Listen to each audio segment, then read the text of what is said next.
let's pick our bedtime story. Okay mommy, I want this one. That's a good one, Lyra and the Dream Crystals. Now settle in your bed. Listen, okay, now let's begin. In a world of shimmering light and whispers, there was a princess named Lyra. She didn't live in a giant, cold stone castle, but in a cozy cottage at the very edge of the Whispering Woods. Her most cherished friend wasn't a knight or a wizard, but her faithful horse, Moonlight, with eyes as soft as twilight and a coat the color of fresh cream. Moonlight wasn't just any horse, she was the fastest runner in all the Whispering Woods. When Lyra rode, it felt like flying. "Come on, Moonlight," Lyra would whisper, "let's chase the sunset." Lyra spent her days exploring the edges of the forest, learning the calls of the bluebirds and the secrets of the moss. But on this particular evening, as the first fireflies began to glimmer, Lyra noticed something.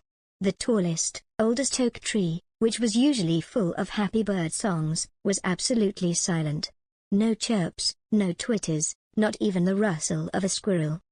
This didn't feel right. "Moonlight, we have to find out what's wrong," Lyra said, her voice filled with concern. They followed the quiet, deeper and deeper into the Whispering Woods. They found themselves in a clearing so quiet you could hear a leaf fall. In the center, sitting on a patch of velvet moss, was an owl named Barnaby. But Barnaby wasn't hooting. He looked very glum, his large eyes dull and sad. His magnificent wings were a bit dusty, and he seemed too tired to even blink. Lyra gently dismounted from Moonlight. "Mr. Barnaby, are you all right?" she asked in a soft, kind voice. Barnaby let out a small, tired sigh. "Oh, little princess. The silence has fallen. The dream crystals, which give us all beautiful, happy dreams, have been stolen. And without them, the Whispering Woods is falling into a deep, sad slumber. I am so tired. I can barely fly." Lyra gasped. She couldn't imagine the Whispering Woods without dreams. Barnaby needed help. But who could have taken them? Lyra asked. Barnaby pointed with his large beak toward a place where the shadows seemed even deeper. "The shadow sprites have been seen nearby.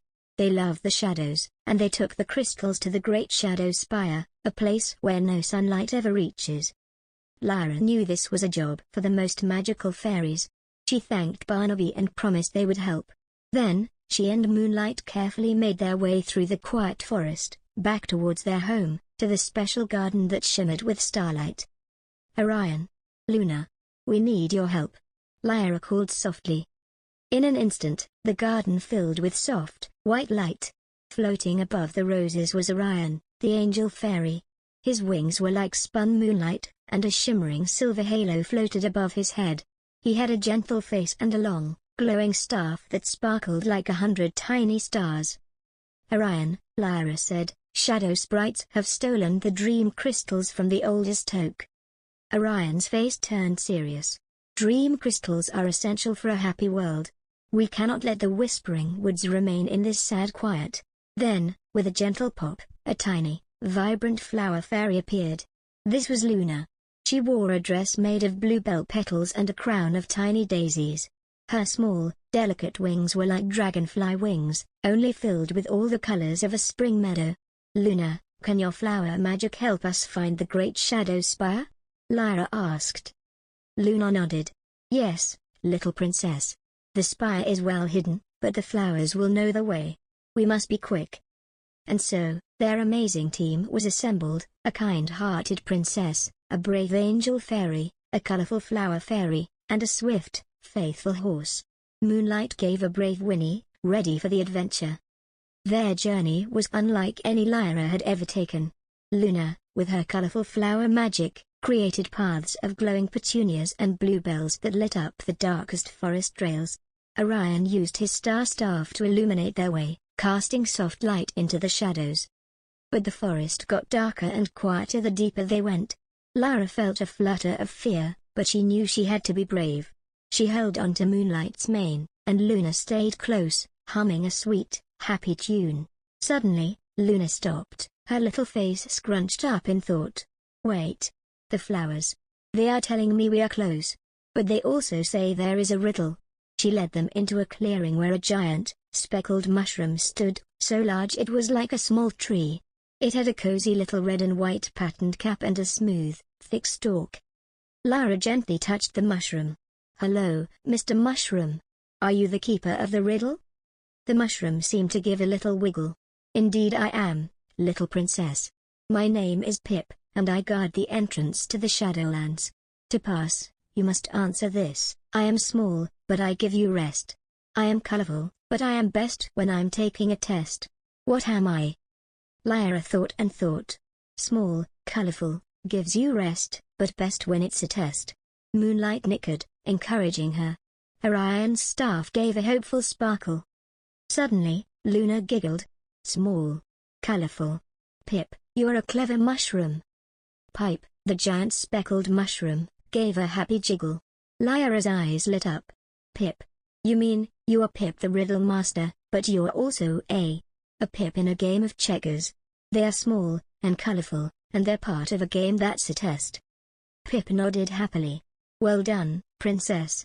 You may pass." He gave a little wiggle and tilted his cap, revealing a tunnel leading into the shadows. "But remember, the Shadow Spire is full of tricks." The team bravely entered Pip's secret tunnel. Inside, it was cool and misty. Shadow sprites flitted about, making confusing noises and little flashes of dark light. Lyra felt like she was in a maze, but Ryan used his staff to push away the shadows, and Luna used her flower magic to create glowing arrows that pointed the way.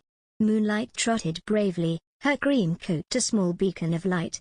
They reached a massive, twisted spire made of dark stone. At the very top, in a glowing nest of shadows, were the dream crystals. Shadow sprites hovered all around them. Orion raised his glowing staff. "Return the dream crystals, shadow sprites." The shadow sprites just snickered and made more shadows. But Orion was ready. He pointed his staff at the nest. It didn't send out fire or a scary blast, but a soft, warm light that was filled with the happy memories of everyone in the Whispering Woods. The light felt like a mother's hug or a sunny summer day. The shadow sprites, who had never felt such happy light, were so confused that they froze. Their snickers stopped, and their shadows melted away. "Now, Luna," Orion called. Luna, small but incredibly brave, flew up to the nest. She used her flower magic to create a beautiful, woven net of honeysuckle vines that wrapped around the crystals. "Hold on, little dreamers," she whispered. With Luna guiding the honeysuckle-wrapped crystals and Orion lighting the way, they carefully made their way down the great shadow spire. Pip, the friendly mushroom, was waiting for them, making his happy jiggle to welcome them back. "Barnaby. We did it," Lyra called as they returned to the silent clearing. She carefully unwrapped the honeysuckle vines, and in her hand was a cluster of glowing blue and gold crystals. Barnaby looked up, his dull eyes beginning to spark with hope. "The dream crystals. You found them." Lyra gently placed the crystals on the oldest oak tree. In an instant, the silence was broken. A soft, happy tune filled the air. A bluebird chirped, a squirrel chattered, and Barnaby let out a magnificent, happy hoot. "Thank you, little princess, and your wonderful friends," Barnaby said, his wings stretching, now bright and clean. "You have saved the Whispering Woods." Luna created a crown of the most vibrant wild roses for Lyra and a tiny collar for Moonlight. Orion raised his staff, and a rain of tiny, shimmering star specks fell over everyone. Moonlight gave a happy whinny, and Lyra smiled, a full, true smile that reached her heart. The moon rose, big and round, and the Whispering Woods was silent no more. It was a happy silence, full of the sweet sounds of dreams returning. And Lyra knew, no matter how deep the shadows, there was always a way to find the light, especially with good friends and a brave horse by your side. Ooh, sleep now. Long journey's over now. Soft moss on every bough. The forest holds its breath. No shadow fears or depths. Home waits a gentle friend. Sweet dreams until the end. Until the end. Sleep now, the shadows are gone, drowned in the golden light of protection. No more darkness, only peaceful dreams of meadows filled with flowers and butterflies. Butterflies. Birds sing a happy tune that will protect you.